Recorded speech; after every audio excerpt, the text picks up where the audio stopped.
Hey everyone, how's it going? Cairo here, and today we have another awesome combo deck to show you. I'm so excited! This time around, I want to talk about the card New Perspectives and some of the cool tricks we can pull off with it.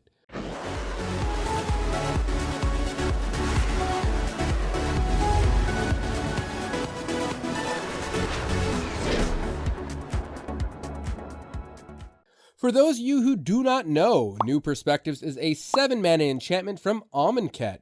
It reads, when it enters the battlefield, we draw 3 cards, and as long as we have 7 or more cards in our hand, we can pay 0 to cycle cards from our hand.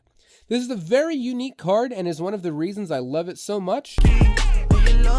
This combo has a lot of moving pieces, so let's jump right into it. First, let's talk about the overall goal of the deck. We are looking to play cards like Gift of Paradise, Wolf Willowhaven, and Weirding Wood to enchant our lands to allow them to tap for more than 1 mana. These cards also do double duty in keeping our life total high so we don't lose to aggro decks and giving us clues to allow us to draw cards to ensure New Perspectives is online. This is how we're going to make enough mana to eventually cast New Perspectives.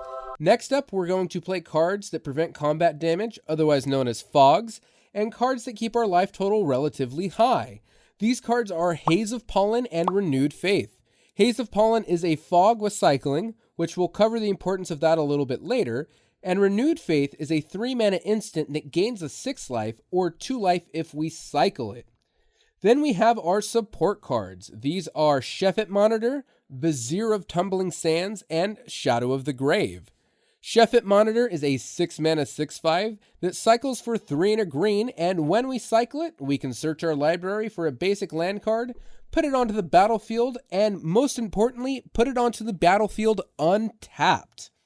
Next up, we have Vizier of Tumbling Sands. It is a 3-mana 1/3 that we can tap to untap another permanent, or we can cycle it for 1 and a blue to do the same thing.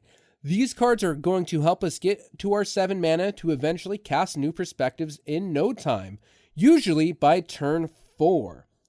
Next up, we have Shadow of the Grave. It is a 2-mana instant that allows us to return all cards to our hand that we've cycled or discarded this turn. This card is why we have an emphasis on cards with cycling and is the overall engine of the deck. Then we have the various other cards with cycling. These are Hieroglyphic Illumination, Cast Out, and any land with the cycling ability. But honestly, this slot can be filled up with any card with cycling that you prefer more. Finally, we have the Win Con. This deck uses the card Approach of the Second Sun to win the game. Approach says that we gain 7 life, and then we place it 7th from the top on top of our library. Then, if we cast it for a second time, we win the game. Now that we've covered all the pieces of the deck, let's put it into motion. Once we've been able to generate 7 mana, we cast New Perspectives, draw our 3 cards, and if we set it up correctly, we should have well over 7 cards in our hand. We then cycle cards like Vizier of Tumbling Sands and Shefet Monitor to create a large amount of mana.